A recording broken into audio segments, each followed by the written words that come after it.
And actually this new moon, third or fourth day after the new moon, I started a course called The Experiment, which came out of the playful state. We're in summer, and generally summer is the season where we're more open, the weather is good and we're more outdoorsy, and there are fruits and veggies, and we connect, we go on vacations and connect with friends and family. So no matter what age we are, we're just more open to receive and have this exchange with the creation. And this experiment came as something that I recently went to India, with my mom, and traveled for over a month. And every day was something new, like some kind of new experience. Sometimes they're challenging adventures, but it's not how I usually live my life. My life is very structured and disciplined. And here I am. I mean, of course, I was still doing my practice, but other than my practice, there was no stability. Every single day, there was something new. And then in the end of that experience, I felt so refreshed. I felt like my inner screen was fully reloaded. And even my practice became more exciting. My love for my husband, who I already love so much, I just started to feel and see new things about him in my reality.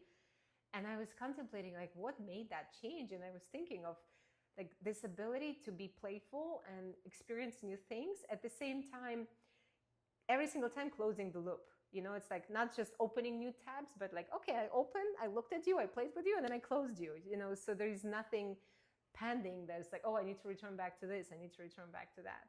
And so the experiment is a 10-week journey where every week I'm a chef, and I offer a meal with 3 courses.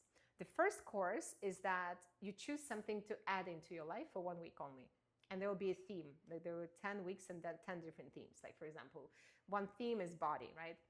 So you add a new meditation or physical practice for 11 minutes for that week, and you practice it every day just for 1 week. Because the 1 week is easy to commit, it's not something that is overburdening.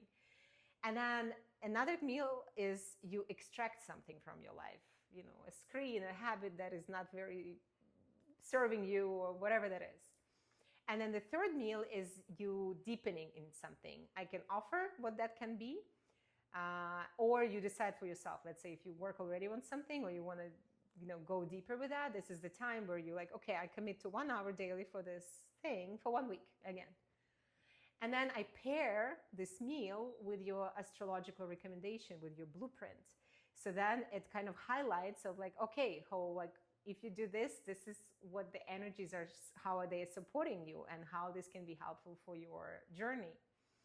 And then also, I will be sharing a meditation or practice for the week if someone wants to take on further.